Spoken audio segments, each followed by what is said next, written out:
This program is brought to you by the Koochiching Area Prevention and Education Coalition. CAPE exists to reduce youth and young adult alcohol and other drug use by promoting safe and healthy choices among all community members.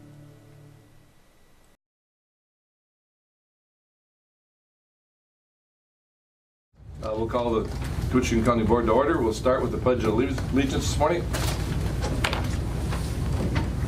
I pledge allegiance to the flag of the United States of America and to the republic for which it stands, one nation, under God, indivisible, with liberty and justice for all.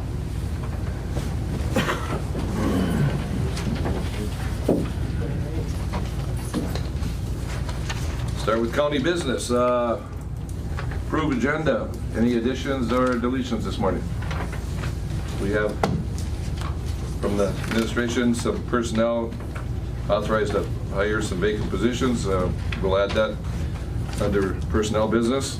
Anything else to be added or subtracted from the agenda? I think I might as well add that. This is a discussion item on the Edward Bucket. Sure. I don't know anything about it. Okay. But just Which one your now? note. I just added in addition, if I could, Mr. Chair, on the North Home Record and Okay. all their depositories, and the Historical Society is interested in having us look at that. See if I said I'll see if the board will. You want that under county business? Yeah. Okay, we'll just do that as Yeah. 10, county business 10. Yep. Perfect. Do you have an extra pen? Okay. I got a pencil up there. And was that a motion to approve then, Commissioner? Commissioner Pavlik? I'll second. Second by Commissioner 80. Discussion. All in favor? Thank you. Aye. Opposed? Carried. Minutes for the January 8th regular meeting of the county board. Mr. Chair, I'll move on the minutes. By Commissioner 80. Second. By Commissioner Pavlik. Discussion. Any corrections? Call for the question. All in favor? Aye. Opposed? Carried. Financial business. Mr. Chair, I will move on the courthouse claims, the highway claims, and the health and human service claims. And I think we had one burial there, didn't we? I did not see a burial. You didn't have one, did you, Kathy? Okay. Okay, I So all your I thought I seen courthouse, highway, and health and human services? that. Yep. Moved by Commissioner 80. A second. Second by Commissioner Schobel. I think we should vote quick. He's trying to get rid of us. Yeah. All in favor? Aye. Aye. Opposed? Carried. Approved payment of additional 2019 first half budget appropriations. Gotta get caught up here. We're actually at the paid vendor report. Oh, okay. Yep. D. Approved December paid vendor report. I guess I missed that one. So Moved by Commissioner Pavlik. I'll second. Second by Commissioner 80. All in favor? Aye. Aye. Carried. Approved payment of additional 2019 first half budget appropriations. I'm getting lost here, Jane. What was that? 383E. And that was for KCC TV. We missed that on the first, Okay. when we did allocations. And we're gonna just, because it's under $5,000, we're just gonna pay the full amount in full right now, and then we don't have to do it second half. All right. So that was the addition of KCCI Yes. TV to that. All right. We'll move with the addition, Mr. Chair. Moved by Commissioner Pavlik to add that. Second. Second by Commissioner Schoblum. All in favor? Aye. Aye. Carried. Backus. Why not? Consider increase of citizen Backus 2019 appropriation. Board last week or 2 weeks ago when we approved the appropriation, there was a reduction, and you're here to discuss that issue. Well, that's correct. We had requested Chairman McBride $25,000 in our initial request back on August 6th when we submitted it, and then Yep. October 9th when we presented it, and it was in the same format we usually use. There was an amount for to compensate for 4-H use of the space they use, and then an additional $3,700 for Community Cafe and Ruby's Pantry. And the amount for 4-H was $21,300, and the amount for Ruby's Pantry was $3,700, totaling $25,000. Last year's appropriation from the county had been $24,500. So this was an ask of a $500 increase. And we've got a bit of an update that I handed around on both Ruby's Pantry from last year for the total year and Community Cafe for the total year as well. Last year the cafe served a total of, let's see here, total meals of 5,226, and to date they've served 30,669 free meals to people out of the cafe. A third of the meals typically go to kids who come with parents or other adults. The cafe is on that horizontal piece, and Ruby's Pantry is on the vertical piece. Ruby's served a total of 3,357 shares, or I guess a way to interpret that would be families last year in 2018. Excuse me, that was an average of 280 families a month and 86 volunteers making that happen every second Monday of the month. We had one distribution this month already, the second Monday in January. The semi was loaded with 27,000 pounds of food that Monday. That equaled 324 shares for people. We had 321 people come that night, so we had virtually nothing left except almost a pallet of number 10 cans of refried beans, which everybody didn't want the refried beans in the large cans. So Sounds like the Army. so Robin Bjorkquist tried to shop those around town the next day to get rid of them. We still have some on hand, so if anybody's a fan of refried beans, we have those. But Start cooking Mexican. well, she tried barajas even, but they don't use that kind, so. But anyway, those two programs continue to serve people in the community and are well received. Was that your busiest month, do you figure, or close to it? I think this January was the highest we've had in some months. The average has been 280, so we hit 321. And we had an interesting call just last week from a gal who's on the staff of Rainy River First Nations, asking if they could bring a bus over. And we said, well, sure. We've had lots of Canadians come over and First Nations people as well over the years. So she's going to give us the exact number of folks, but we'll be sure our truck is loaded for more people. We're also going to do something in the way of gift certificates for federal employees that are furloughed now, and also for SNAP benefit clients. So if we'll offer complimentary gift certificates to people that need them. Remember, you can donate. What you do is donate $20, 18 of which goes back to Ruby's to support the program, and $2 stays in the community. Another piece that you have with that Ruby's Pantry is a front and a back piece that shows the monthly grants. Our committee solicits proposals from charities and nonprofits, and then we have donated almost $25,000 since we started Ruby's to local charities and groups. And you can see on that list there, we've supported hospice 4 times over those years, Coochiching County Senior Center, I guess most numerous times, 6 times to the Senior Center, Servants of Shelter, 6 times as well. So that extra $2 that people donate and keep locally, gets well dispersed throughout the county and the community.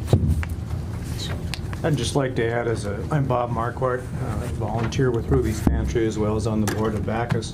And the buzz on this last Monday for Ruby's was that we were seeing different types of people show up, not only in the people buying the shares and getting the food, but also in the volunteers. So there's like a transition happening in a very positive way. And usually about an hour into the program, you can kind of see things are winding down. It seemed to be picking up. And usually you can buy it at 7 o'clock, things start to decline or whatever. At 7:30, the place was still humming, and outside they were still loading cars up at 8:30 that night. So, whether it's the weather, whether it's, whatever the factors are, the buzz is out there within the community. It's very positive, again, among the volunteers as well as among the people that are picking up the shares. Go ahead, Commissioner. The reason I asked if you thought it was close to the busiest month was because of the government shutdown, so. We had, I think, at least 8 families, federal workers come the other night. Ones that don't normally show up? Yeah. Well, as I recall, it's very important that it be utilized, because if it's not fully utilized, we would lose that service, as I recall. Well, yeah, some programs have folded up in other locales. I know our son and daughter-in-law lived near one in Wisconsin. I think the Eagle River or somewhere. It didn't have enough people to sustain it. And, Ruby's isn't willing to drive those semis that far if they're not well utilized. Another issue has been some places have had a lapse in volunteers, and they've had to close up for that reason. We've been really consistent with our average of volunteers every night is 86, which is, we could use a few more, so if anybody's interested in helping, that would help. We had the Rainy River College women's hockey team volunteer last. And their friends, and it was a real enthusiastic group, and all of a sudden we're starting to see young people participate, and not just the old retired people as volunteers. Very positive. The energy level was overall right throughout the whole There's system. nothing wrong with us old retired people. Yeah. Good. So, Ward, I think, what, excuse me, what Bacchus does, we more than get our money worth from what the county invests in supporting Bacchus. So, and I think when we met, when you came, and I think the board had to kind of agreed to go with your request, and where it ended up may have been a little bit oversight on the board's side. So I guess your request is to get your full request, which was $25,000. That's correct. And we were audited in what was it? 20. 20. So moved by Commissioner Pavlik to reinstate the $25,000 that was requested by Bacchus. I'll second that, Second Mr. by Chair. Commissioner Ady. Any discussion? Well, Go ahead. he can breathe a lot easier. It was just a mix-up. Thank you. For some groups, you say, well, $5,000 isn't a lot of money, but when you operate on their budgets, that could make or break you. So, thank you to Ward and For all the work you guys. and everybody over there. And Bob Marquardt is one of these folks Bob is a 1969. And the Boomeranger came back 3 years ago. Yeah. And really I was enjoying with it. them. Yes. Yeah. He's been a real asset to our board and a real. I just look older. I would mention too, we handed out this update on the Alexander Baker School project. Yep. Yeah. And it's got a great timeline, a historic timeline on the back page there, commencing in 1912, when the building construction starts. That's the same year they finished the construction of the Titanic, by the way. It didn't have as good a turnout outcome as AB did, though. We're moving along well on this. We had the housing presentation by Community Resources last Thursday. Good turnout. There were 68 people there at least. It was well received. Our next housing collaborative meeting is Monday, the 28th of January, 10 o'clock at Bacchus. And we'd encourage, the county has been good about sending a couple commissioners each time. We'd encourage participation. We had some real interest, I think, from some young local realtors in the housing study, and we've invited them to be part of the collaborative as well. Yep. Good. Today we have 2 proposals back from architects to do a conditions assessment of the building. Today we'll call one of them and award the contract to them. They'll assess the building from bottom to top, highlighting the historic features, the condition the building is in, how you would go about preserving all those features as you find a new use for the building. So it's a critical step for us in this process to bring the building back to life. That's about an $19,000 contract that we're going to award. We have $15,000 on hand, but we'll scrunch the other few thousand bucks to make that happen too. So that's moving along well, we think. Keep us posted on that, right? Yep. And call for the question, all in favor? Aye. Opposed? Carried. All right. Thank you. Thank you. Commissioners. Appreciate it.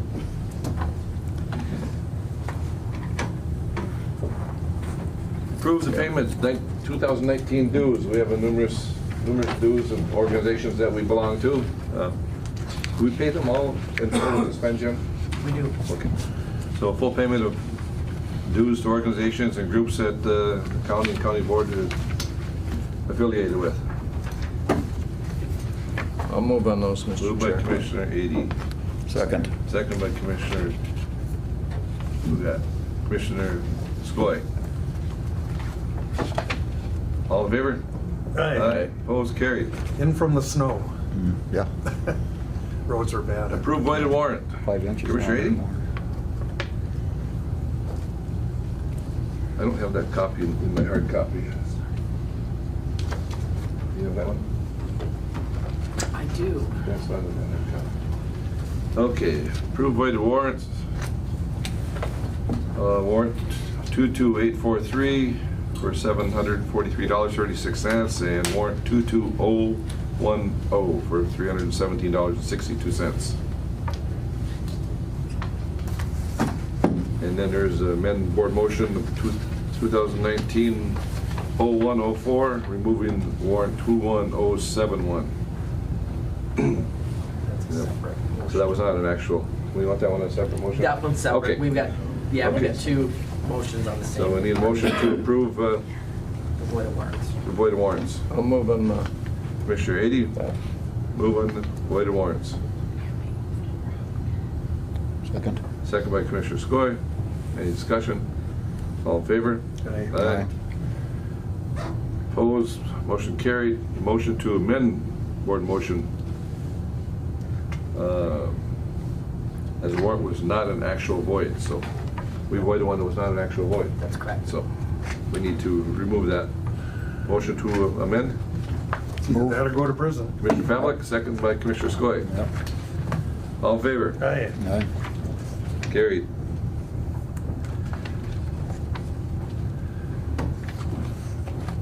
All right, under personnel business, let's see, amend board motion, okay, we got that. Okay.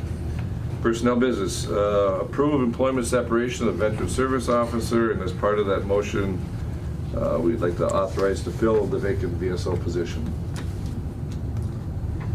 Well, with regret, I'll move, Mr. Chair. Moved by Commissioner Pavlik to approve the employee separation and fill the vacant of the VSO. I'll second that again. I was gonna. Second move by it. Commissioner Yeah. Skoye. With regret, we do that. Anytime an employee leaves, we appreciate their years of service and their help, and especially with Candace work with the veterans, so. Any other discussion? All in favor? Aye. Aye. Approved.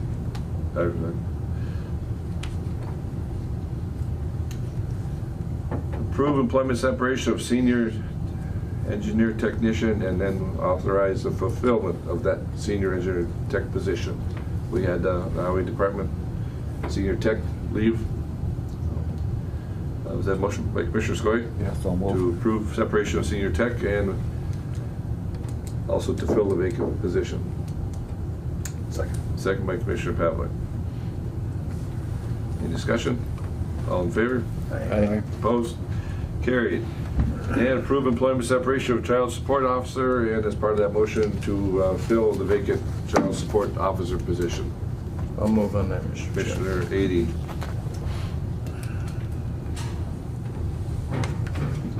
Second. Commissioner Schroblum.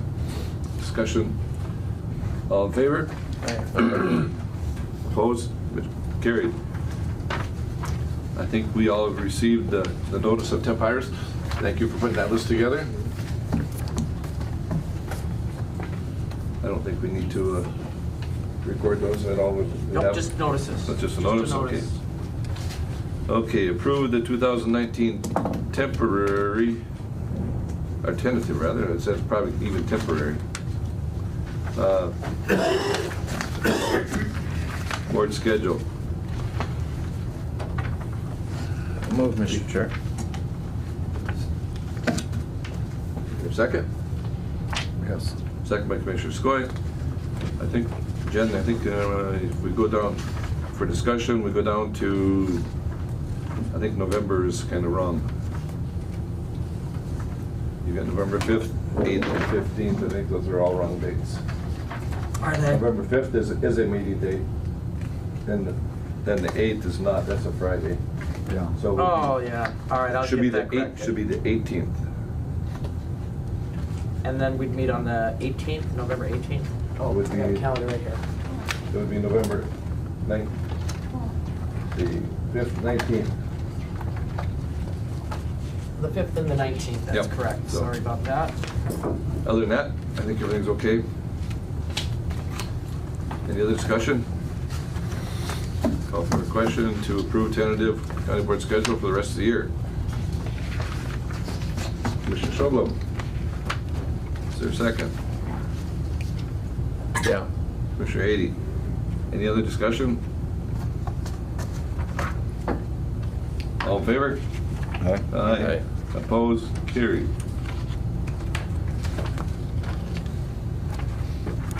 We need to pass a resolution to renew the annual agreement for enrolling part-time deputies in the PERA and the PNF plan. I think it's an annual approval by the board to approve that service to our part-time deputies. I'll move, Mr. Chair. Moved by Commissioner 80, I'll second. second by Commissioner Skoye. To approve the renewal of part-time deputies. Discussion? All in favor? Aye. Opposed? Carried. Approve the 2019 committee list. We went through the committee list. There was a couple dittos we took care of, nothing major. I'll move. Moved by Commissioner Skoye to approve the 2019 committee list. Second by Commissioner Schobel. Discussion. All in favor? Aye. Opposed? Carried.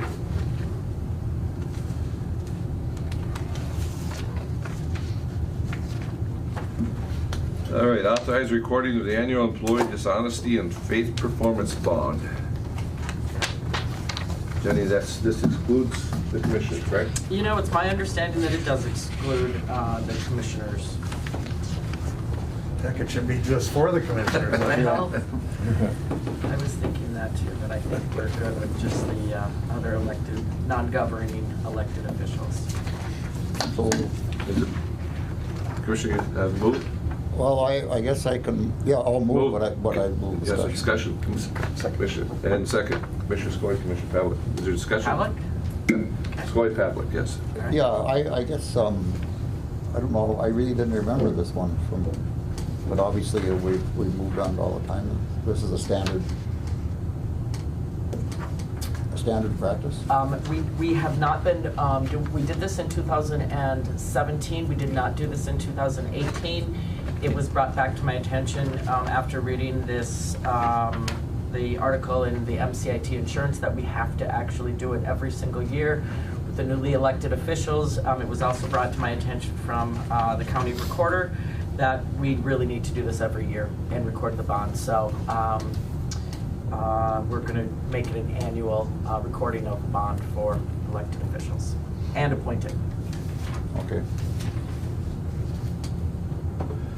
It just says, Minnesota statute section 382.10 requires that official bonds of all county officers be filed and recorded in the office of the county recorder. County officers are generally considered to be the county auditor, treasurer, deputy treasurer, recorder, sheriff, attorney, coroner, social services directors. County commissioners are not subject to the bond requirements. So,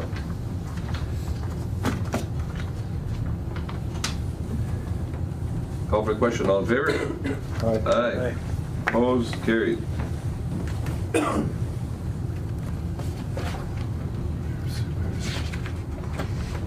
Glenn?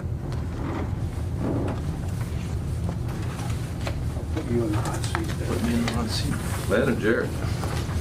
This looks like a criminal case to me. All right, Len, you sent us a request for a property tax abatement. I've read through it, and I guess a little bit actually- confused of what we've done before. Yeah, here's the deal. Actually, it's his request, not Yes, mine. right, but And he had come to me wanting to know if I could do anything about the tax, and I just simply stated, I can't go back, okay? And the issue going ahead is I put a value on the building of $5,000. Now, that might seem pretty stupid, but the fact is, when we have a residential building, if that building is standing January 2nd or 3rd, it's on for the whole year, okay? And when somebody comes in and says, I've got an order to tear the building down, I automatically reduce the value to $5,000 residential, okay? Then when it comes down, we take the value off. When you get into commercial, most of the time, there's a fire, there's a rebuild, we go in, we inspect, we lower the value, we go back a year later and raise the value back up. Generally, that's what happens. In this case, nothing was done. The fire happened in, 2017. It's my understanding, not only did they not do anything, both buildings, there's 2 buildings there, they both froze up. The demolition to take those buildings down, I've heard from 2 or 3 different people, are $80,000 to $85,000, is that right? Yeah, we've got some different estimates right now, and it's a big variation. Just depends on how in depth you want to get. You know, our request is the building burned in September of 17. The owner pretty much walked away from it. We came in and bought it in November of last year, and one of the things we noticed right away is it is now a non-income bearing property, and the taxes that we're paying, which were delinquent at the time, we paid them up. But one of the things going forward we wanted to look into was having them reduced to show, you know, what the building's worth. The previous property owner basically walked away from it, but he also went in there and cut out all the copper. So there was 4-inch copper drains throughout the whole thing. He went in and cut out all that stuff. The roof's been leaking, the pipes are broke. What good is that building? Yep. So, you know, the taxes that, you know, that we feel that are, you know, on it for building value are not correct. So we're asking for an abatement or change in value for the taxes from 2018 payable in 19, if I'm correct. 17 pay 18. This year's taxes that you're paying. Okay. That Yeah. would be abated. Yes, Would be yeah. what you paid this I year. would point out too, And moving forward would be the that's right, revaluation. exactly. It's my understanding you paid 60,000 for it. Yeah, that's correct. I would just point out that my land value alone is 87,000, almost 90,000. Even with the reduction in the building, my value is still higher than what they paid for it, so, you know, it's your call. I'll move. Moved for the abatement? I'll Moved by second. Commissioner Pavlik, second by Commissioner Ady, to approve the request of the landowner for property abatement for the payable taxes in 2018. Yes. It's a reasonable request in light of the situation. Yeah, and we're working right now to get the building tore down as soon as possible. We understand it's an eyesore. We've been in there cleaning it out. I mean, the rooms were disgusting. People just picked up and left everything there. So we've, you know, been hauling a ton of stuff to the transfer station, and, you know, we're we wanted to have it tore down last fall, but things got pushed off, and, you know, so we're doing our best to get it out of there before the tourist season comes, and, you know, because we understand that, And you then when know. you get into a year from now, then you're going to be in the construction on Highway 53, so Yeah, it's important to get that done. So, all right. appreciate it. Call for the question, all in favor? Aye. Opposed, carried. Thank you. Thanks, Glenn, thanks, Jared. Mr. Chair, I know that we've got an addition on the agenda, but Dr. Kelly has an appointment in Virginia, and the roads are kind of bad, so maybe we could have her go before. I was gonna have her come right now. Oh, perfect, okay. Yep. Because we have. Yeah, then we have the add Northland. in there, okay. Then we have Northland after that. Uh, Dr. Kelly, we got- good morning. How are you? Neither. Good morning. It's warm today. Sure it is. And then Commissioner Pavlik, for me, we're going back into 5 days Nicer than of, 35 below. Oh, right? Lord, yes. Oh, Lord, yes. so So get it over with. let's get it over with. I know what your request is, you just kind of want to brief the board quickly, you know, what's happening and what's going on, and Sure, we sent a request last fall for an ongoing $20,000 a year support from the county, as we did from all of our partners for our nursing program. Our nursing program is ongoing. And decent numbers, not fabulous numbers, but we want to continue to provide that service to our community, and we'll continue to need support from all of our partners, and that includes the county, the city, and all of the healthcare groups in town. We have heard from 2 of our partners who have chosen not to support the program at this time, but want to be considered in the future, as we expected. So we're okay for another year, but when you tell me that you're not going to give us any money, I'm going to say, we understand, but we will be back in the spring, so that you're ready with our request when you do your next budget cycle.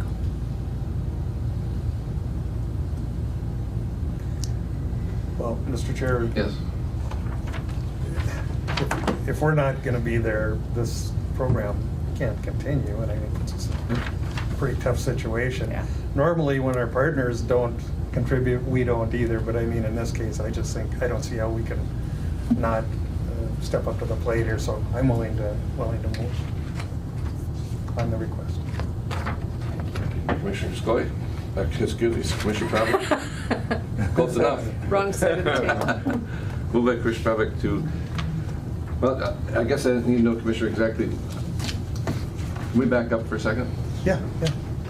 What exactly is the request from Rain River Community College? The request that was in the letter was Yep. for Yep. $20,000 $20,000 a right year until 2022.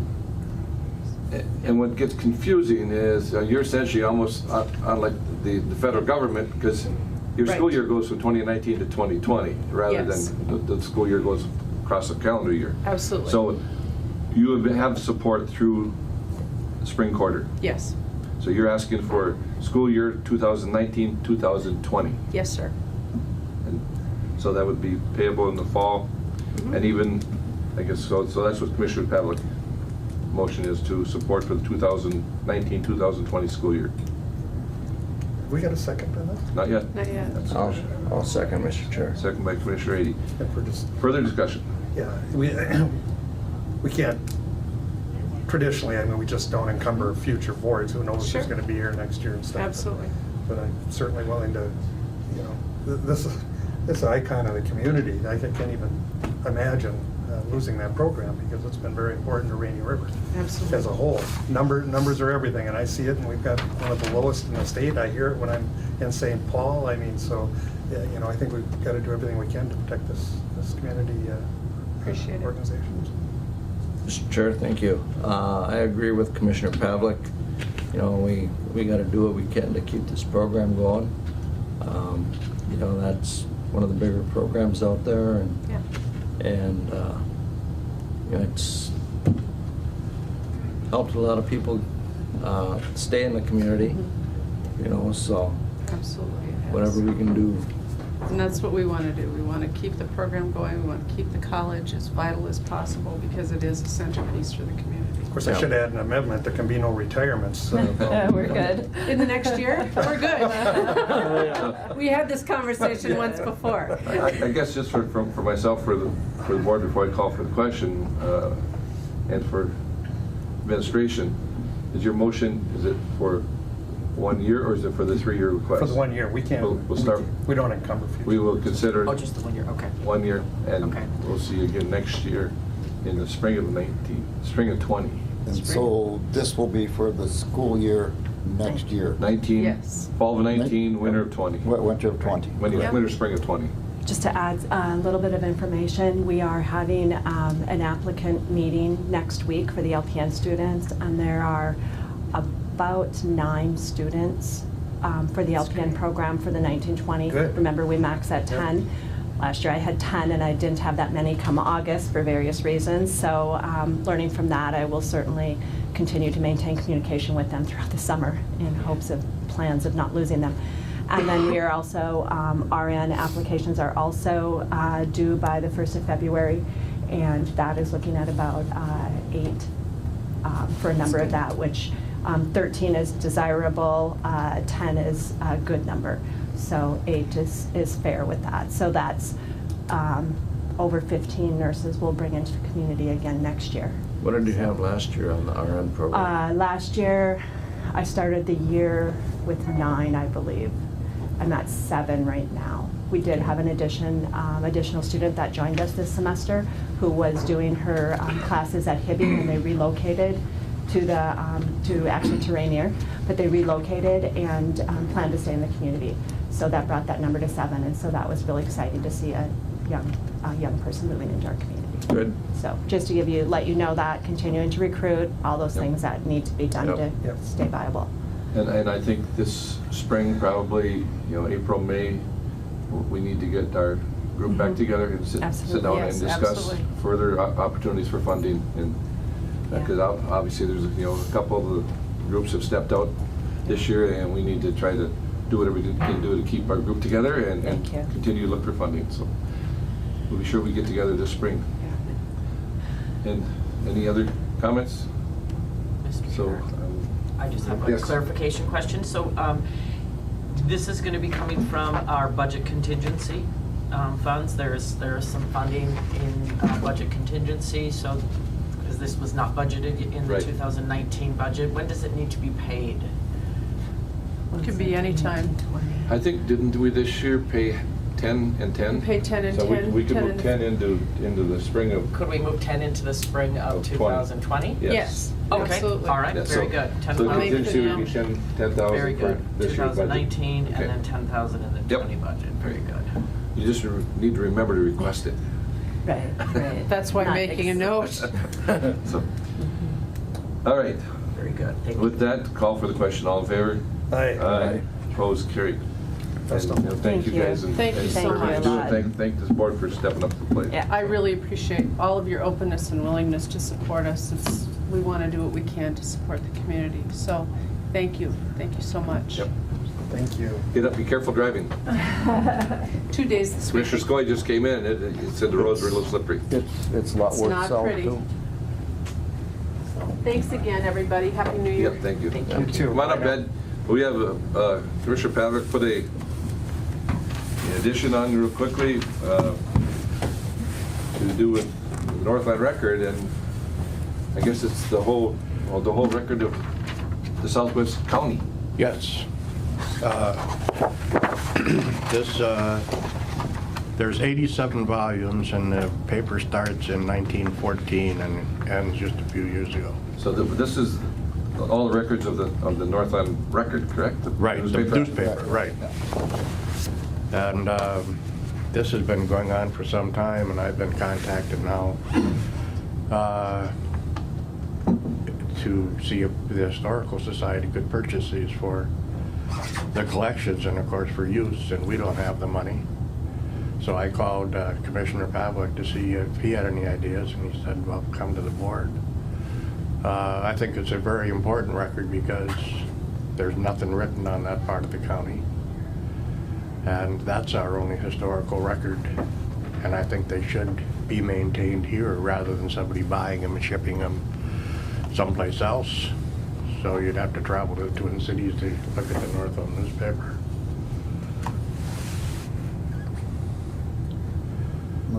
Well, Mr. Chair, if I could, and I had a conversation with Ed. There was some, not controversy, but I mean confusion who actually held them, et cetera. But to me, that was another reason why they should really go to the Historical Society so they are preserved for the future. Or who knows what will happen and they'd be gone. they are absolutely critical to the Yeah. history of this county, let alone the North Home area. And so it's just one of those things that's. And I did talk with available. Greta Nelson, the clerk of the City of North Home, and she said pursue it, get them.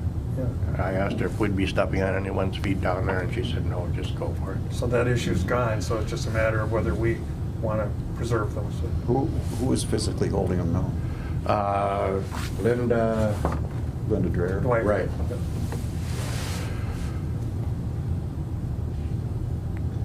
I guess, Yes, go ahead. The only other question I would have, Ed, is, I know it's hard to place a value on something like that, but Wayne, what are your thoughts on that? I mean, you're more in touch. Well, I mean, this is the actual physical Yeah. copies of them. They're the actual papers. They're all bound, and give you an example, just to bind one of these big volumes is over $100. So there's some money invested. In the binding already, yes. And how much was the request? $10,000.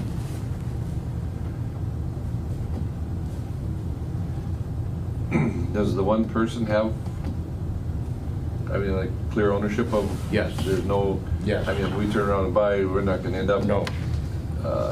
That's one some thing I kind of looked at legal- too, yeah. There were legal actions, and that's all settled, so.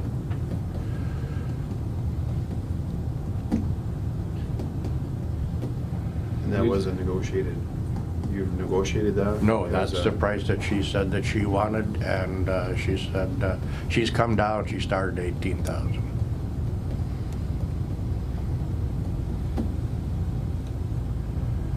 How's my businessman from North Home feel about this? Well, I don't want to see them lost.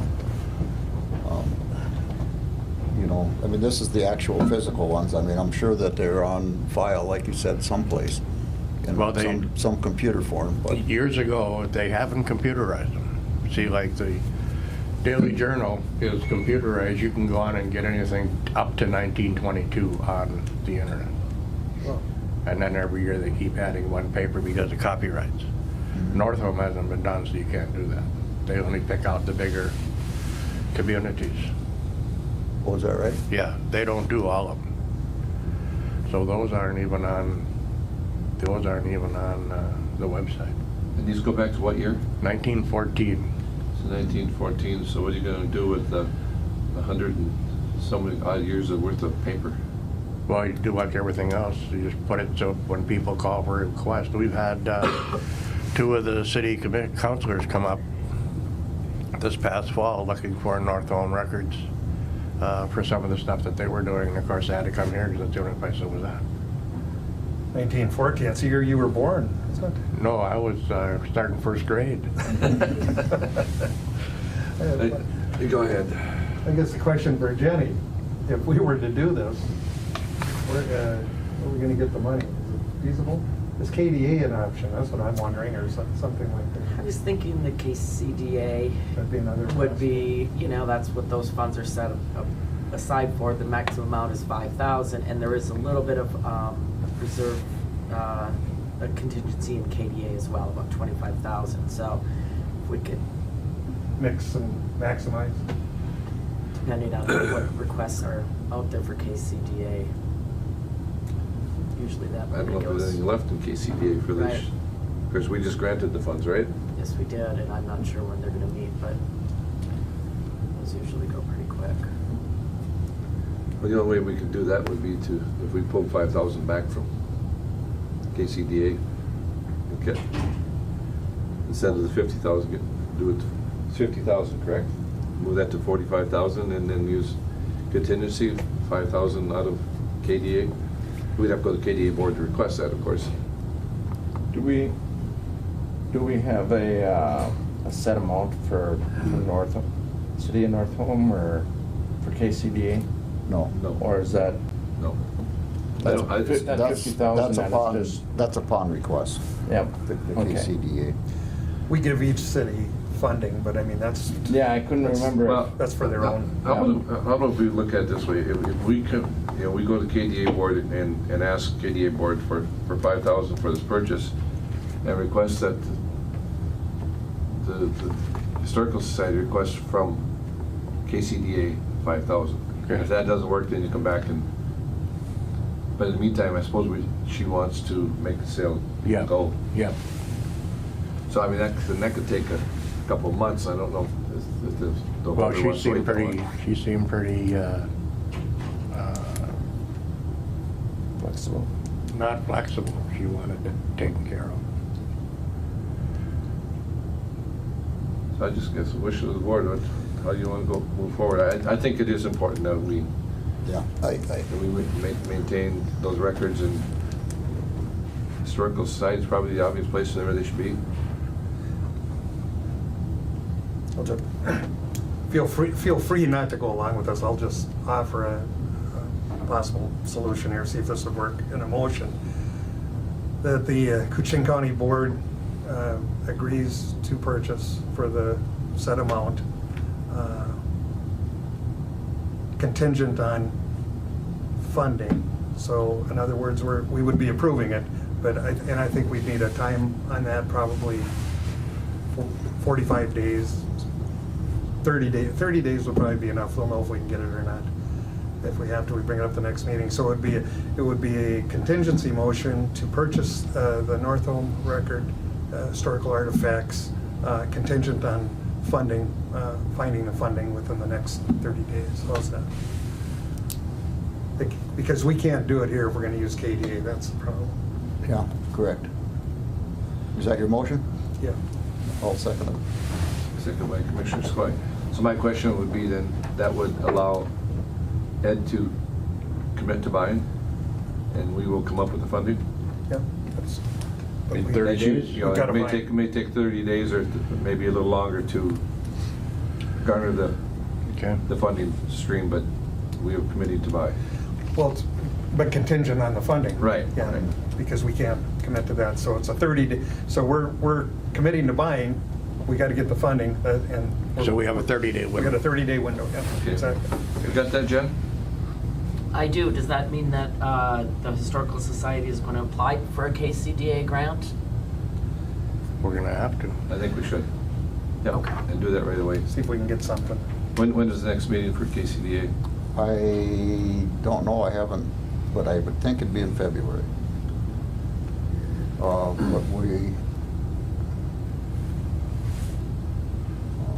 I don't know. Well, I if it's can call February, and maybe we find should out. amend the motion to 45 days to make sure we've had that opportunity. I don't know. Okay, because, Well, if we're stuck on 10,000, we can get 5,000 out of Quesadilla. Where's the other 5,000 coming We'll from? come from KDA. KDA, Oh, okay. which is us in a different board. Right. But we don't meet till the first Tuesday in February, so by that board does not work. Meets. Well, why don't, well, I can't say that because I don't know when Quesadilla meets. Are you on KCDA? No. no, I've traditionally been on it, but I mean, it was Ron and I were the two that were on it. I haven't been on. I don't think it was in January, but I'm sure the meeting was Yep. in February. We generally have our first meeting, and I guess if we go 45 days, that'll put us till the 1st of March approximately. Yeah, so at least we're covered, yeah. But I think pretty much the motion is a commitment as long as funding is available, and I think we've always jumped that hurdle, so. Okay. Call for the question, all in favor? Aye. Aye. But you can't trust Opposed, politics. carried. Yeah, I know that's it. right. I know. So you can get ahold of Linda and say that we've got. Yeah. Yeah. I mean, I hate to extend this out for 45 days or whatever, but, you know, we just heard about this 20 minutes ago. Yep. So- And it's brand new too to me, so. Christian, did you have But wait, something? I want to tell you what's going on in No, I'm North okay Home. as long as We're starting History on Tap in North Home. Well, good, because I've seen the ads, I get the emails of it being up in Rainier. I mean, you gotta go to the bar. I was in gonna order say, to- did I hear on tap? Yes. Yeah. On tap. This is I've just heard so many comments about that program, that you went to two showings, right?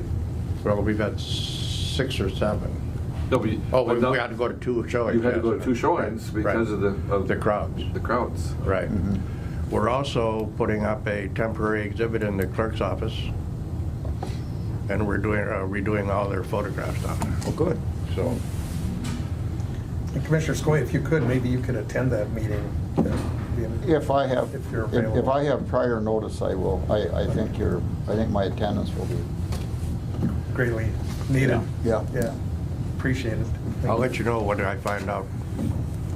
If you can't make it, let one of us know, Wayne, and try to make sure somebody's there. Well, and I'm kind of a history buff, and now Yeah. I just can't remember I can't remember it, but I'm kind of a history buff. You're part of it. Yeah, that's All right. right. Okay, thanks. Thanks, Jim. All right, Ed, thank you. You bet. See ya. Say, you're heading to Nevada pretty quick, aren't you? Yes, 3 days. Well, good, have a good time. No hat. John?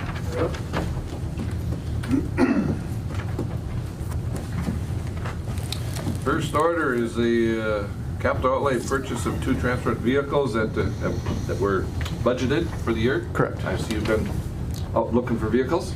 Yep. Yeah, we have this, Perrin found this program here a couple of years ago, and we've always kind of kept it on the back burner for these transport cars. And it's the best deal we're going to find, you know, to get a couple lightly used cars. We know they're well maintained. You know, I've done my research, and there's just, to buy them on the local civilian market, there's just no way I can get 2 cars that are that new with low miles for that price. And we put a ton of miles on these in a hurry, don't we? Yeah, the ones we have are in pretty rough shape right now, so. Moved by Commissioner Havlet to approve purchase. I'll second. Second by Commissioner Skoye. I'll second, Go because ahead. I like your initiative of finding these cars. Yeah, it's kind of it's a really neat program, and I just find that we run our vehicles to 100,000 plus, and they turn theirs over at 50,000. 55,000, 54 to 55,000, no matter what, they pull them off the road and then sell them to other government law enforcement agencies. They found that it must work for them, so. So that's Either that or they have money. Well, that too, maybe, but good deal. Call for the question, all in favor? Aye. Opposed, carried. Along with that, there's a request we need to send a couple of people down there to pick these cars up. Sheriff and I are gonna drive down, or fly down, and then we'll drive them back. So approval for out-of-state travel, estimated for $1,140. Moved by Commissioner Pavlik. Second. Second by Commissioner Schobel. I have Commissioner, go a ahead. question to this one. Is it best that we send both the sheriff and the undersheriff? Wouldn't it be more cost efficient to have one of you and accompanied by a temp driver or someone else to go rather than? Well, because we're both salary anyhow, that's why we would go, because it's not going to really cost us anything. We're going to go on a Thursday and a Friday. Okay. So no extra salary. If we took a temp driver, then we're paying for a temp driver. We pay a little bit, yeah, that And way. if we send a deputy, then we pay overtime. All right. Yeah, Okay. yeah, so. You can abuse salary people. That's when we get the big bucks, right? Oh, John, if I had known that, I'd have made the motion I was myself. a salary person. I know sometimes you work 80 hours a week and they pat you on the back. Yeah, so. Okay. I shouldn't have questioned. And I get to go to Missouri, I've never been there. Yeah. Technically, the motion should read 2 personnel because if somebody got sick or whatever. Right. I mean, it's for 2 people to go down and pick it up. Right. Correct, So the yeah. motion is for 2 personnel from the sheriff's office to, And I did look into transportation, just getting them hauled here. I talked to Ricky, and I think he wanted about 2,700, so. all right. Mr. Chair, I'm just going to add to that motion that with the flight, the rooms, and then their meal allowance, their per diem. Yeah, As well. sure, absolutely. And there's going to be fuel and so. Right. All right. Good to add that to the motion. All in favor? Aye. Opposed? Carried. All right, thank you. Thank you. We don't want to see you again for quite a while. I hope so. Unless it's a good thing. I got to warm up my coffee. 240. Kathy, you're up. No major problem. Nothing major, we just, Rose put in a review over a couple weeks ago. For a week, we drove over to meet. You guys hear that? Kevin on his personal truck has 240,000. Are you still driving that? Yep. He doesn't baby it either. He's a fast driver. I have trouble keeping up with him. Gonna make a commercial. Yeah. I was driving one time, Wade following me. couldn't. gee, this is all the paint blew off my truck, off my vehicle, keep it up with there. I was afraid we're gonna meet a highway patrol. All right, Kathy, why don't you go ahead and start what you have, and I'll continue to sign here, so we Sure. can move ahead. And The first thing is to approve the acceptance of the Child Welfare Juvenile Justice Screening Grant. This is an amount of money we get every year, and it goes towards mental health services. It's the total for this year is $9,079. Move. Gotta move on those quick before they change their mind. moved by Commissioner second. Pavlik, second by Commissioner Ady. Any discussion, questions on that motion, or that request? All in favor? Aye. Opposed, carried. Second one. And then as recommended by the auditor, we have, we're asking that you acknowledge the donations. We've had, every year we get jackets from the Knights of Columbus. They use their proceeds from their fish fries to buy jackets for children in need. And this year they did, I'm sorry, I don't remember right offhand how many jackets they gave us, but they did give us more, and we have given those all out to families in need that either we work with or that come to our attention for some reason, and we have gotten. Accept that donation. We do. Yep. We have to have, So more than and I that- can combine all of the three donations. Okay, so then why don't you Okay.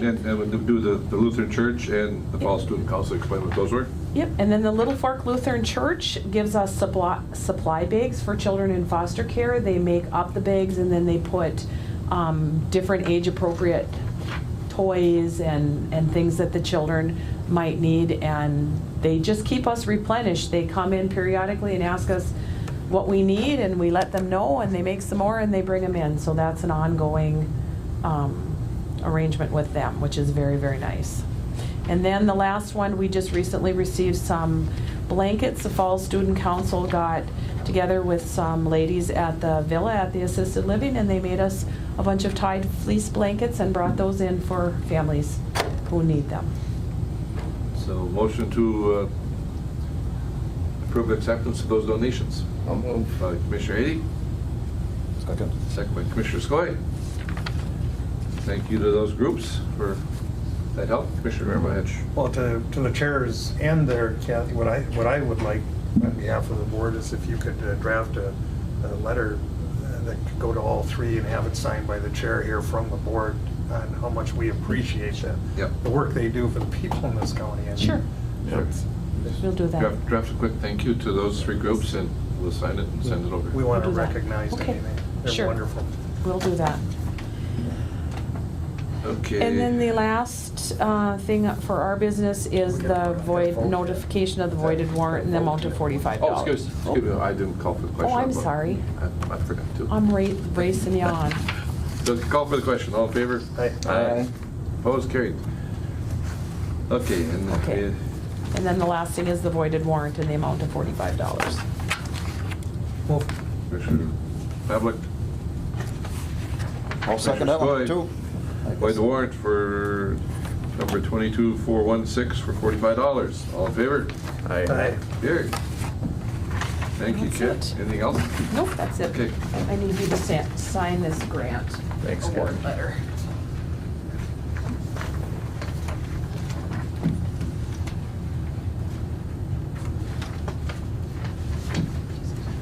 Right here. And date it? Yeah, the today's. Does that need a signature or chairperson? It doesn't. Probably signature. I'll Yeah, put it there. yeah, sign it there. Sometimes it gets signed in the wrong spot. There. Second copy. Getting lots of wood permits in? Yeah, it's been busy. Okay. There we go. Thank you. Good. All right. Nathan. Lions and forestry business. Good morning. Somebody we can pick on. Morning. Okay, we've got notification of some noxious weeds. Yeah, so this is just an informational item for the board. We, last year, we applied for and received a noxious weed grant through the Minnesota Department of Agriculture. Last year, we received a I think it was $12,000 grant, so we put in again this year for it, and Got a bigger one. we huh? we maxed out on what they will award to an individual entity. So we really highlighted, you know, the grant that we received in 2018. Basically, if we didn't get another one, it would be all for naught. So we need to, you know, the idea is to treat meadow knapweed in some locations and to do a follow-up treatment again with this grant money. So that'll be a good deal. So What's that one called? Meadow what? meadow knapweed. Meadow nap. Okay. Is that a new one or? It's fairly new. I mean, it's been around for a while, but the state put it on the eradicate list, I think, in 2014. So. Okay. So it's kind of just in a few isolated northern counties in Minnesota. So the ones on the eradicate list, you know, the big one that we always hear about is wild parsnip, but that's on the prohibited list, Yeah. control list. I mean, the state realizes it's too far gone to kind of Yeah. get that one back in check again. But some of these that come on the prohibited So is that eradicate that list. same thing like happened with like purple loosestrife, they kind of just gave up on it? But it doesn't seem, I mean, it's at least pretty. Yeah. Yeah. Yeah. It might be noxious, but it's pretty noxious. Pretty noxious it is, yes. I'll move on that item, Mr. Chairman. And it's just notification. Oh, Oh, yep, yeah, let's. Yeah. does let's Sam have to just- go to highway, Nathan? No, this is all would be land and I forestry. was just checking. so. Trying to help you guys We out. tried last year to include highway, and the Department of Ag knocked them out of the scope of the work, unfortunately, so. Well, anyway, good job. All right, now we're getting to that time of year where we gotta start looking at Yeah. spring fishing. Or 30 below, but we're talking about spring soft water fishing on the Rainy River, so. Yeah. I like that term, soft water. Yeah. So this is, again, we annually, we seek quotes and we hire park attendants for those those parks that we have, Nelson Landing, Vitus Landing, and Frontier Landing during those high, I would say crazy times Yeah. during this annual spring fishing. You know, the board's probably aware, but the DNR this will be a new year for regulations on the Rainy River. They're going to a catch and release only. But I would suspect that is not going to change the amount of fishermen that come up to fish that. So I know, so you can see the site attendant costs in 18 were way less than they were in 17, but basically that was because, you know, the river didn't open up until basically that last weekend. And I think we literally had the 2 landings that we have out there, 2 of the 3 that we have, they were the only 2 open, so we just got bombarded. I think that last Saturday of season, I think the site attendant figured 350 boats went in to the water at Nelson Landing, so. Question, Mr. Chair. You know, when we started this many years ago, Lake of the Woods was kind of a partner in cooperating. Is that still correct? Yep, and that's part of the motion here All too, right. is to seek they give us an annual contribution as well as the DNR And they've does. done that every year. Yep. That's wonderful. Yep. I'll move, Mr. Chair. Move to approve request to seek quotes. Yeah. Second by Commissioner Skoye. But I do have one. Go ahead. Have you, has anyone talked to Lake of the Woods about their pre-fishing meeting? We're just talking about, Danae and I were just talking about that late last week. She'll be sending out an email here in the next week or 2 to set that annual pre-spring fishing meeting up for probably later part of February, so. So now, good, we got highway back there too. Now, when we get close to getting ready for the onslaught, does highway does some work for us for Yep, or- they have been, the Birchdale Maintenance Shop, the Gary out there has been really good about keeping tabs on those landings too, and when kind of the timing is right, he's been going down there and opening up the landings with county equipment. You know, we had that issue a few years ago where one of the resorts from Lake of the Woods County hired their own contractor to go bang away at the ice at 5 in the morning and made some of the residents out there not so happy, so. Well, just as a footnote to that, I mean, when we had the first meeting, Doug Grendel wouldn't spend money doing that. turned, but the landings were being cleared, it turned out it was Lake of the Woods County was coming over and clearing them out because they had all the people staying in their hotels and Yep, stuff. yep, Anyway, it's been a good partnership, it's worked out well. yep. I know I sit on the CVB board, the Convention Visitors Bureau, and there's been some concern about the change in the limit, what that's going to do to the spring influx of people, but I agree with you. Most of these people don't come up here to keep one or two walleyes. They come up to try to catch a trophy and get a picture. Get a picture with a 30-inch walleye. And the other thing too is when the walleye season, that's early walleye season ends and the sturgeon fishing begin. I mean, the sturgeon fishing is almost becoming as popular as the walleye fishing is. So. All right. Go ahead. There is one other thing, Nathan. I guess now if you got Joe here too, actually if John was here, the Fair Board in Northam was notified that the DOT is not going to give out warning signs anymore. Oh. I think it's because there may be private contractors, and they claimed it was a liability issue to have their signs out there. So I think we're going to have to, especially at Nelson and maybe Vetus, where all that crossing is, we may have to figure out some way to get some more signage out there. So, because they come around that corner there, and if you don't know it, you can run into a whole bunch of people standing in the middle of the road. And so I don't know, Joe, if you've heard anything to that effect. No, I have not, but we can contact them and try to follow up on that. Yeah, and I don't know if it's who down there in Bemidji, if it's Perkle that we were talking to before, or who it was that? It was Bill Perkle, yeah. Okay. So is that the signs they put out for congestion event and all that? And then we have the same issue out south of town on 53 when they have the farmer has that event. So yeah, good to find out if there, what that issue is, if there is one. So. Yeah, because I was kind of led to believe that there's a private contractor that has signs or something, but I'm not sure where it is. That's just what we were told down there after the last fair, that they would not do it. Our road, our land, I think we would have the responsibility along with the state. So, but anyway, Joe, if you check in and see what you heard. But anyway, so call for the question. All in favor? Aye. Opposed? Carried. Okay, now you got the big one. Yeah, so this is kind of a big capital outlay expenditure that we're looking to do.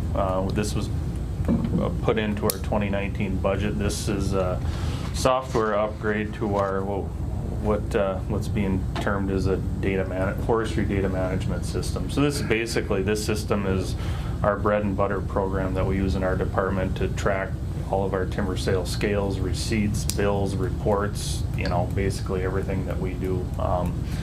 The current system that we have is over 15 years old, and the vendor, it's one of those specialty software deals, so the vendors basically, they kind of have you by the back of the ears when they say that we're gonna be moving away from the old system, and you kind of got to go to the new system.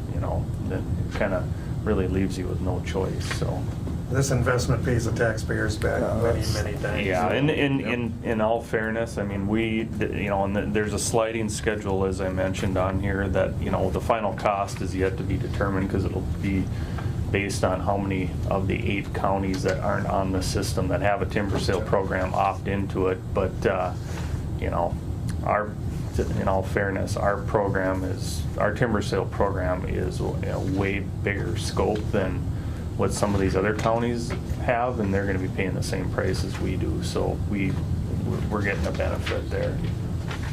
So Nathan, is there a training cost at all for employees in this? I mean, this is going to be, we're going to have like a kickoff meeting in mid-February down in Bemidji on this, and it'll be into 2020 probably before this thing is fully functional. And even after that, I mean, once we go live, we're going to have to run both our old and new system in parallel for probably a good 6 months just to test it out, to make sure that the reports and everything are right, because it is, I mean, you're right, there's big dollar figures that go through this system. So Do you plug in information from the other counties into this, or each county is, when they When they is standalone, basically. Each county has their own.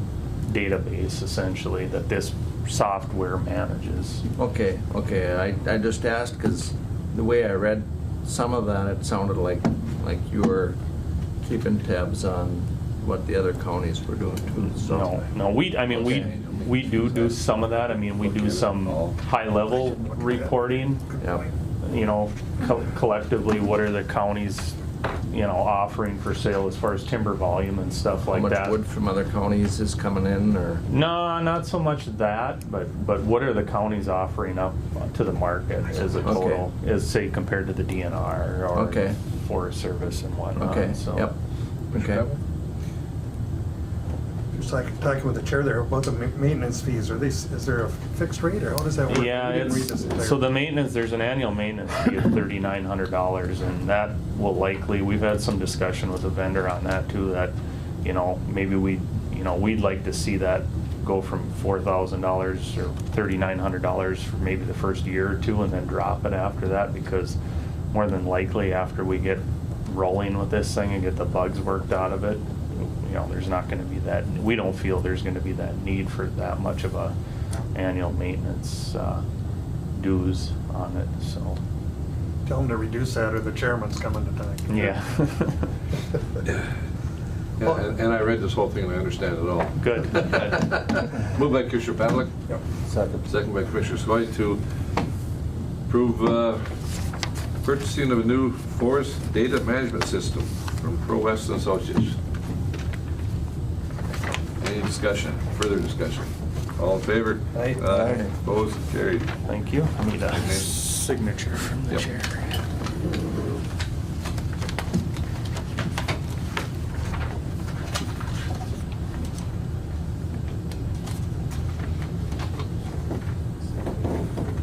You'd think you're buying their whole company with all the, that's amazing. Just for one. Yeah. One. Joe, guys, come on. Thank you, Nathan. Yep, thank you. Was it sort of the maintenance one?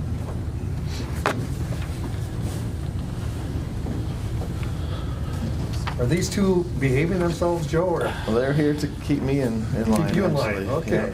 All right, Joe, we're going to review the status of the CASA 103 project. Very good. Good morning. Just wanted to go back a little bit as to the kind of things we've been working on and tell you where we're at leading up to the next item on the list, which will be asking for permission to advertise for bids. We've done a bunch of geotech work out there because we're concerned about where the rock is. Certainly there are places where rock is visible, but there's also places where rock is not visible. So we've had a lot of geotechnical borings to try to, as best we can, understand where the rock is so we can get that in the plan and minimize the surprises we have during the project. So we have that done. We have a go for one call where we've invited all the utility companies to come and mark the utilities in that corridor, and then we incorporate that information into the plan. We've done wetland delineation field work. We've prepared a wetland delineation report. Trent has met with the TEP, which includes both the local and state folks. We have submitted our formal natural preservation route document to Duluth. That was approved in Duluth, but sent to St. Paul for final approval. We don't yet have that back from St. Paul. We're working on a MnDOT stormwater permit. We do have one stormwater pond on the project. Trent and the guys have secured all of the preliminary consent easements for all the property owners on the corridor. And so Trent then has been working with County Surveyor Murray to formalize the easement document, and then we'll go back to the folks and have them sign the actual easement document as prepared by the county surveyor, and then we'll have that recorded.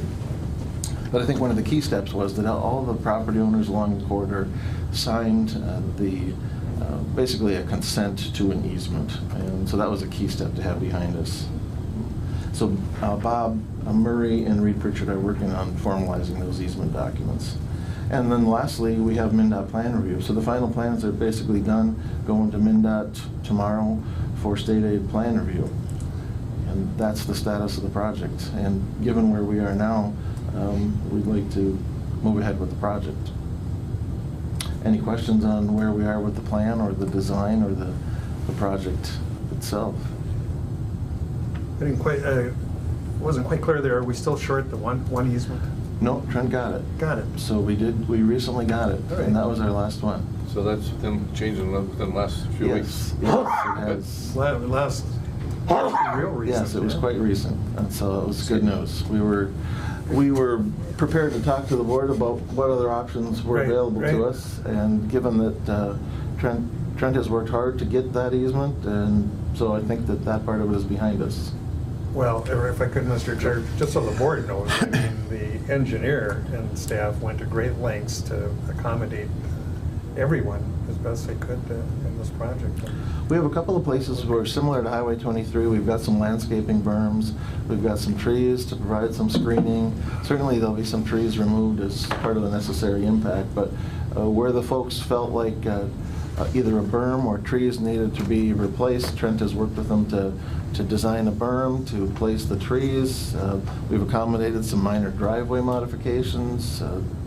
You think of any other concessions that come to mind as sort of working through the easement process? Yeah, no, I mean, everybody was reasonably agreeable. It was a good process. You know, we worked with Len as well on land valuations, so it was a long process for sure. We were working on it for about 1.5 years. Come a long way since that first meeting at Rainier. And Brad will have a better road to plow. I can't Yeah. see any reason not to move forward. I'll move, Mr. Chair. Moved by Commissioner Babbitt to allow County Highway to solicit bids for the 103 reconstruction project. Yes, and I think it's in the RVA. One but- second, Joe, we got a motion? Second by Jason. Go ahead. Just want to confirm, I think it's SAP 036 703-001. And it's in the 703-001, yeah. Yeah, it's right. The first numerical project we've done on 103 since it was upgraded to a CASA. Yep, just so we get that in there. That's what the 001 is, the first project. Yeah, the okay? first one on 103 as a CASA. Yep. Okay, well, that's good work by all two. We didn't know which way we were going to go I know it. when this first came to board, so. There's been some ups and downs, but hopefully if we get the natural preservation route, and we are waiting for the Corps to process our 404 permit. There are a minor amount of wetland impacts, but we're optimistic we're going to get that from the Corps as well. So those are the couple of loose ends. That was my other question. When will we know on that preservation route? Because that'll have an impact. It will, for sure. They haven't told us. They said it could take up to a couple months. That's as much as we know. So is that, what's that do to our bid package, Joe? Because if we do get the preservation, it's going to change our package a little bit. Are we going to kind of send it out with an option?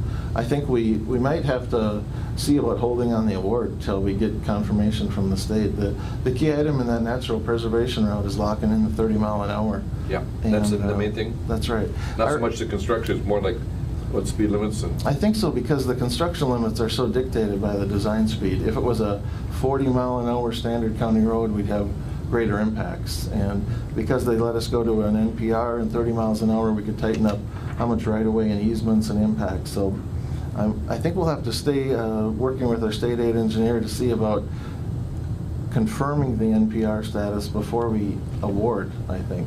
And if I could, Mr. Chair, that was the one thing we heard pretty consistently at the public meetings was trying to keep, is there a way to keep the speed limit? Well, there's not if it's a normal, without the preservation standards, we couldn't do it. So again, I give you guys a lot of credit for trying to accommodate, what they felt were the needs.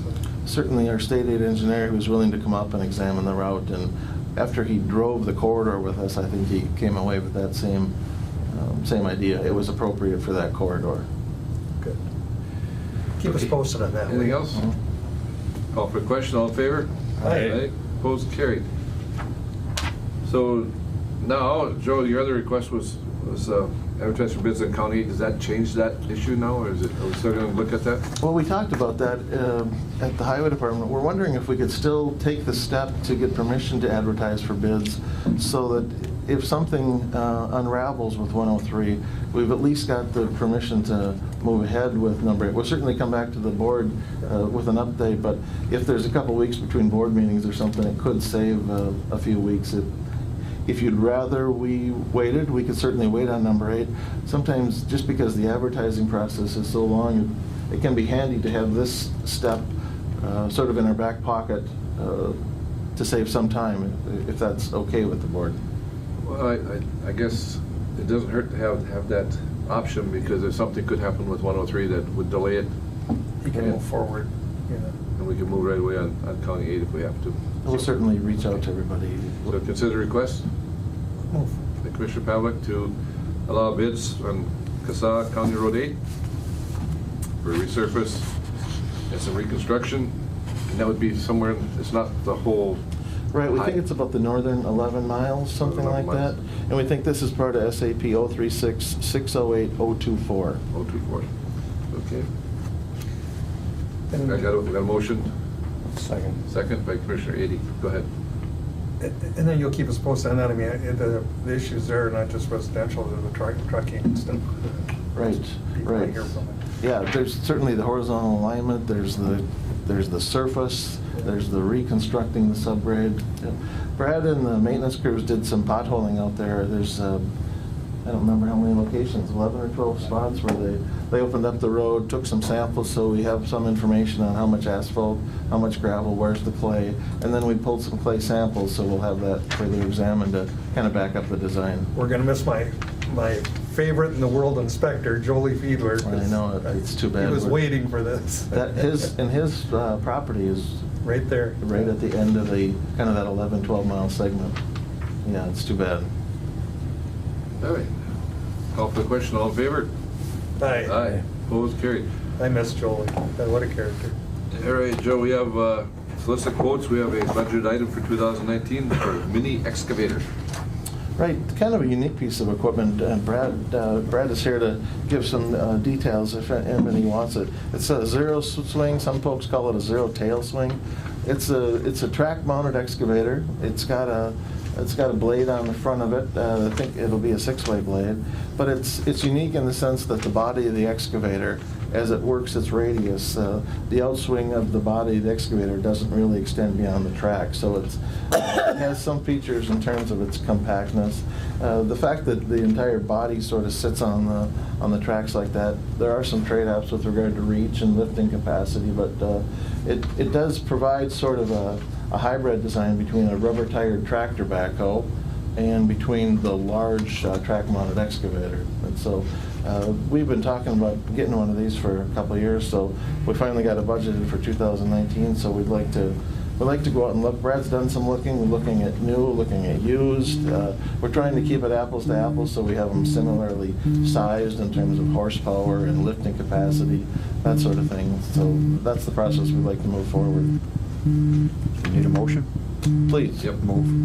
Motion to seek bids? Yeah. Solicit quotes for a mini excavator.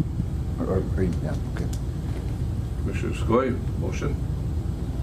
Second. Second by Commissioner Pavlik. No, it actually swings within the footprint. It's not that you have to pivot the tracks. The body still swings, but it stays within the footprint of the track. And it'll have, this one, what we'd like to get is rubber tracked also. It'll have rubber tracks, so it's a lot nicer on the blacktop or, Sure. a lot less damage anywhere, really. More versatile. Yeah, and a lot less damage to any of the property than steel tracks. They're fun too. Yeah. You have one over there, right? And they have the small blade in front so they can do a little bit of excavation and then Push it in, yeah. push in. All right, so we've got that authorization in a motion form. All in favor? Aye. Opposed? Carried. And solicit quotes on a grader mounted roller packer tracker, whatever. We've been talking about this one for a long time. Say that fast 3 times. Well, it's a roller packer, but I threw tracker in there. It's an interesting piece of equipment. It's got hydraulics on it, so you can pull behind your motor grader when you're going down a gravel road, and you can also lift it up with the hydraulics. So as you're driving down paved road, getting from one blading segment to another, you can pick it up so the motor grader can go closer to those highway speeds. It also, the equipment that we're looking at has some offset to it, so it doesn't have to track directly behind the motor grader. It can track on a different wheel path. It can track over at the shoulder, so you could be packing the shoulder, you could be packing part of the travel lane. We budgeted up to $40,000 in 2019 for one of these, so we'd like to again go out and see where's the best value. Is it for a new item? Is it for a used item? We can look in state bid. We'll talk to the vendors. And then this would be the second grader mounted roller packer, and Brad will work with the shops to spread that around to the different shops so everybody can use it to help take care of their gravel roads. Is it set up so it can be mounted on each grader, or would that grader have to go over to the other shop? Well, hopefully we'll have it on 2 different graders. Two graders. Yeah, and then hopefully down So if the we have a road- third grader, it does not, you just don't back that up and attach it to it? You could get the. You need the whole hookup and all Yeah, that, so. Yeah. Kind of that mounting plate, that adapter Yeah. mounting plate. Eventually, it'd be nice, once we get into having 3 blades and 3 packers, and then we're done Okay. eventually. If we approve the Packer, we would probably have to get that money out of the environmental service budget.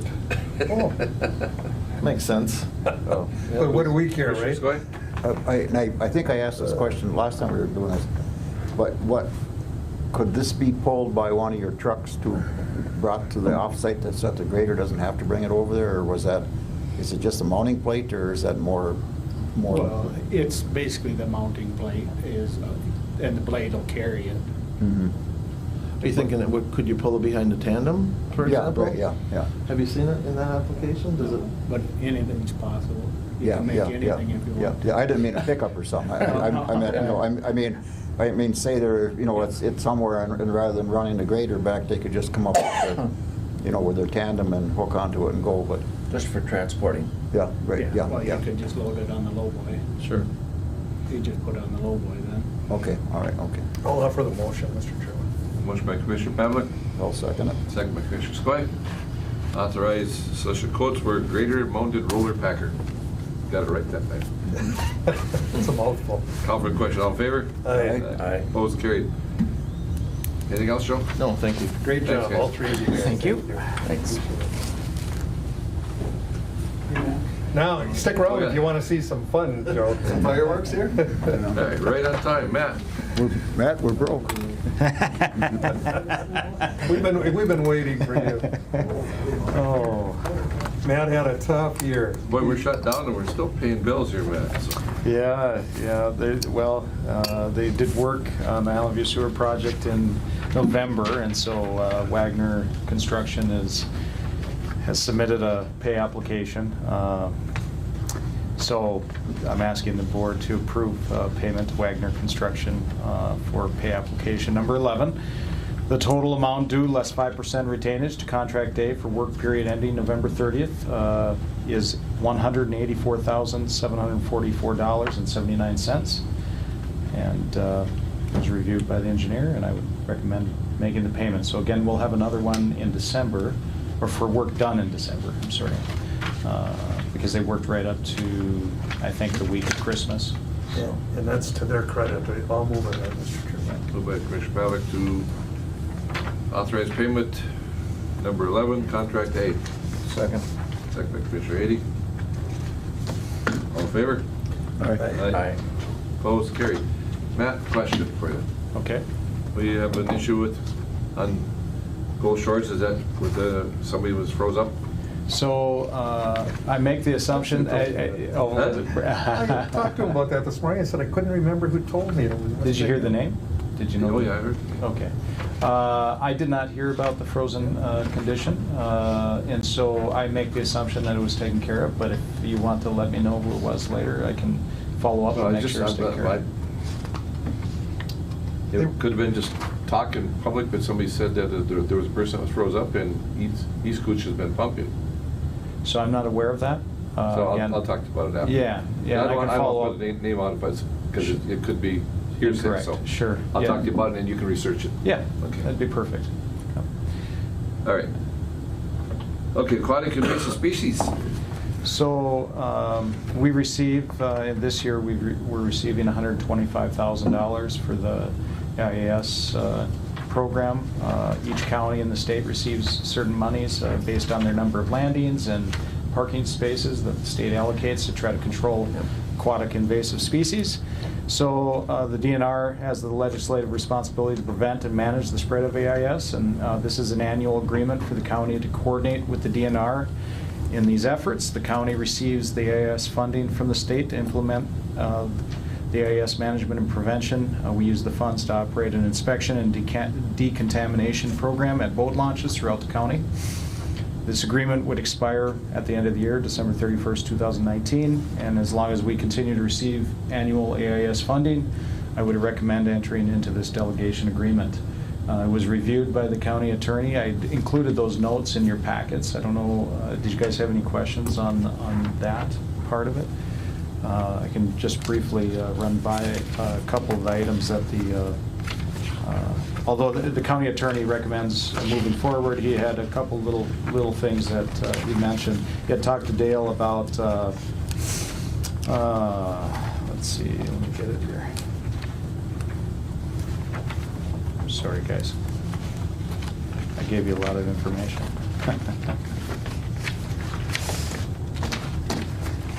There was legislation, it talks about our inspectors have to call in law enforcement, so our county attorney was concerned about that because logistics, you know, if they're not available, what does the AIS inspector do? So he was concerned about that. And then the other part of it is the county in the delegation agreement takes on some liability related to the inspection process. So our you know, attorney had wanted to make mention that it requires the local government unit to assume all legal, financial, and administrative responsibilities. And the comment that he made was, you know, Dale felt at the time that this was implemented in previous years that we receive the money. As long as we receive the money, we usually have enough to be able to cover whatever expenses we have. And so he felt comfortable in the past, and I would too, going forward. And the county attorney does recommend moving forward, but he just wanted to make aware that you know, we're assuming legal, financial, administrative responsibilities as part of the agreement. Just one question, Mr. Chair. And are you comfortable you have some room to move with the grant money and how you go about allocating? In using, yes, I think that we have enough money to implement both the inspection program and some other things. Good. I'm looking at some other options or opportunities for use of those funds, but at this time I'm not prepared to present those, but in the future I may present some other ideas. Well, I bring that up because, you know, one of the things that, you know, sit here long enough, I remember when I started, you couldn't touch a weed in Coochin County anywhere. I mean, they were to be preserved and protected. Fast forward 27 years and now they're buying big machines, the Park Service, the DNR, to go out and guess what?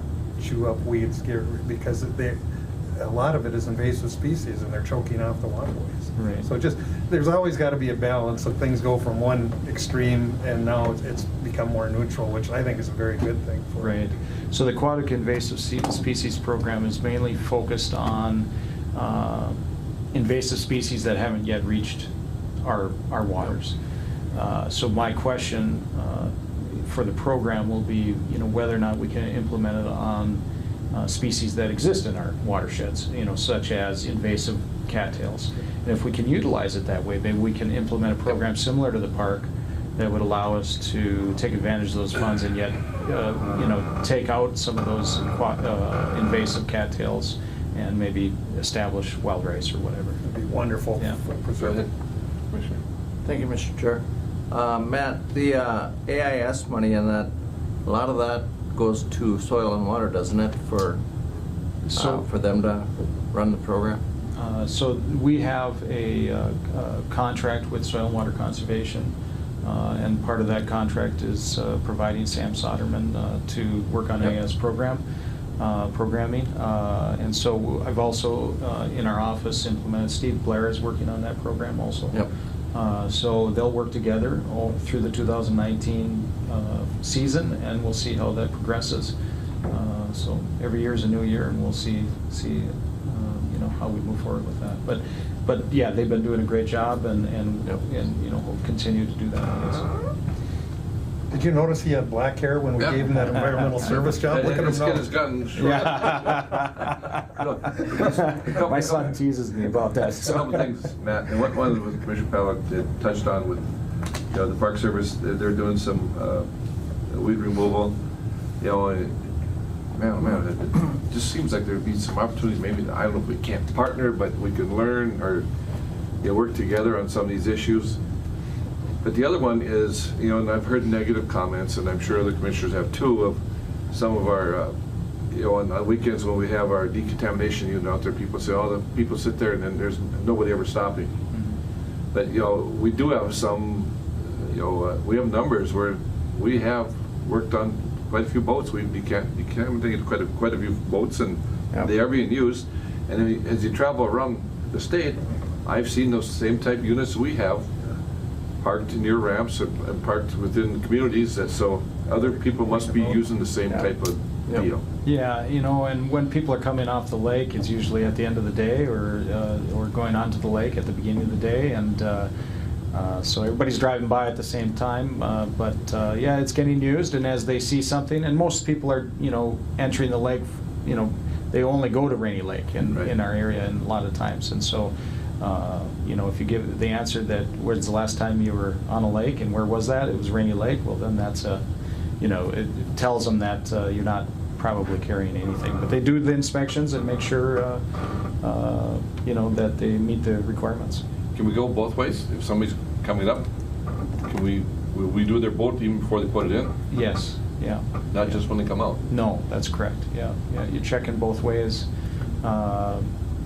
You know, just to make sure that there's, you know, the best you can to try to control it. They do that a lot for the spring fishing, don't they? As far as a lot of folks coming from out of town, check them before they put them in. Correct. So we cooperate with Lake of the Woods County on some of those sites, and yes, they're doing the inspections in the part of that process too. So, yeah. And that's a busy time, you know. Yep. During spring fishing, we get a lot of boats, so, and a lot of boats from outside the area. So I think it's good to have them checked. Of course, it's usually winter, so or just getting out of winter, so everything's frozen up pretty well. But it's good to check. Yeah. Yep. Okay, so I guess we've had all the discussion. I guess we need a motion to. What are we doing here? We're agreeing with the DNR. Authorize board chair's signature to a delegation agreement. I'll move, Mr. Chair. Commissioner 80. Second, Commissioner Schobel. We've had quite a bit of discussion. Any more? Just go ahead. Just one quick thing. Just some of them leftover funds could be used for education, re-advertising, signage, stuff like that. Yeah, so we do have an advertising budget in our 2019 budget. It hasn't been determined how we might use that. I've had some different ideas, but again, anything's possible. So if you have any ideas or any you know, things that you would like to see, you certainly could come see me. I do have one I've expressed before. I can stop and see you. Yeah, yeah. Matt, the county hasn't used any billboards, correct? Is it mostly, if you see those things, those are probably state funded billboards? The county, as far as I know, has not used or paid for advertising on billboards. I think we put a couple of big billboards on the way up the lake. I think there's one down on 53, isn't there? Yeah, there is. Yeah. So. All right, call for the question. All in favor? Aye. Aye. Opposed? Carried. Matt, do you have the contract to be signed? I do. Yeah, Okay, all right. You Yeah, I'll do it after I get done here. Or you want to do it now? Well, I don't have a clean copy of the contract, but if you have a clean copy, I'll have Do it now. Ryan try to sign it. Okay. Do that. There's 3 copies for you to sign. Oh, perfect. Thank you, Matt. You guys will take care of it now then. Sign government unit by and put the county board chair. Okay, we'll do that one there. And, okay, got that one. And that's the same. Same? All three are the same. I'll do that. Why don't you go ahead and Continue. start talking about your excavator. Okay. Let's see. So the next item is the ODC contract at the transfer station. So we have been contracting with Occupational Development Center for the transfer station recycling center for many years. Due to an increase in the minimum wage, ODC has increased their hourly rate from $14.27 an hour to $15 an hour for a 2-person crew plus staff trainer. The total annual cost for this contract is expected to be about $9,000. This contract has been anticipated and therefore is included in the 2019 budget. There's a 30-day notice cancellation clause in the contract if we decide to change is needed. And I'd recommend entering into this contract. The ODC provides people to clean inside and out, and then they also work on our recycling a little bit, sorting and that type of thing. And so that's a valuable service, and they've been doing it for many years, and we appreciate it. It's a wonderful program, so I would move it. Moved by Commissioner Pavlik. I'll second. Commissioners. One Amy, other thing, go I ahead. have, I had it reviewed by the county attorney too, and there was no issues. So. Discussion on ODC contract. All in favor? Aye. Opposed? Carried. Now I guess we'll do a excavator. Yes, so in 2018, the board approved the purchase of a used excavator for use at the county demolition site.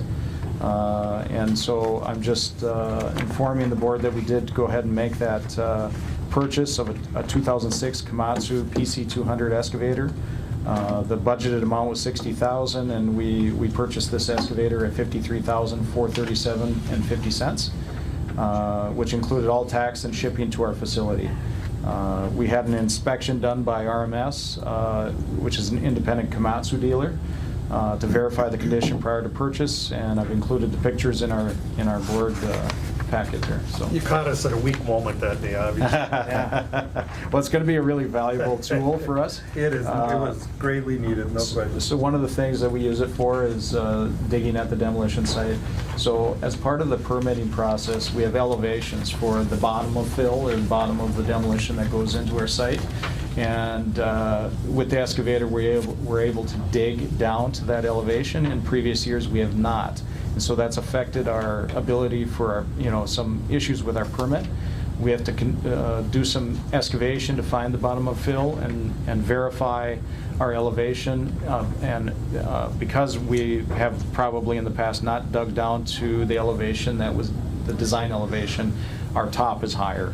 And so we have to go through that process with MPCA to explain, why we have a difference. And that's also going to help us with our volumes. So we have to determine volumes, and some of the material that's on site is not demolition, so we need to, separate that out in our volume calculations. If we have a commissioner turn up missing, we can use this piece of equipment to find them out there. Well, I hope that's not ever the case. Times are rough. That was a great purchase. Yeah. Much needed. I'll move. Or we don't need a motion. No, it's just an Well, we're going to information. ratify that. To ratify the purchase? So I do need a Ratify motion, that. yep. Okay, moved by Commissioner Pavlik to ratify. Second. Second by Commissioner Schley. Yeah. All in favor? Aye. Carried. Thanks, Matt. Thank you. Here's your copies, 3 copies. Hope I signed them all. I got a question. Sure. Matt, on the sewer project, since there's a lot of federal money involved, if this government shutdown continues, is that going to affect that at all? Well, so we ask for reimbursement for funds from the Army Corps of Engineers. So if we needed to ask for reimbursements and the government was shut down, I suppose that would have an impact to us. At this point, we've asked for reimbursements before the government shut down and received that funding. And our reimbursement requests probably won't happen until, at least spring, if not summer, for the 2019 season. Is that going to affect them doing the work? I don't anticipate that unless this government shutdown went a long time. At this point, it does not affect us, but if it went a long time, it might. I mean, if it was 6 months, it'd be a major problem, I can imagine. I got to believe the government would make arrangements to I would make think sure so, that, but I don't know that. Yeah, I don't know that. I guess we'd deal with that at that point. We've received a lot of state funding also. Yep. And we still have more funds from the state to request reimbursements for, but for sure, if we went into the summer with a government shutdown, I gotta believe that would be a big problem for us. Yeah, that's why I asked, because I knew that, you know, with the state funding, it wouldn't matter, but the federal could. Yeah. We have probably a little over $3 million remaining to request from From federal? Yeah, from the federal monies that they allocated to us. So that would have an impact on that for sure. Yeah. Yeah. So. Something to think about. Yeah, hopefully we don't get to that point. Yeah, I really hope so. Really? Yeah. Thanks, Matt. Thank you. Who would have thought we would have gone as long as we have? Right. Let's see, public comment. Okay. Anybody here today for public comment? All right, motion to adjourn? This program is brought to you by the Koochiching Area Prevention and Education Coalition. CAPE exists to reduce youth and young adult alcohol and other drug use by promoting safe and healthy choices among all community members.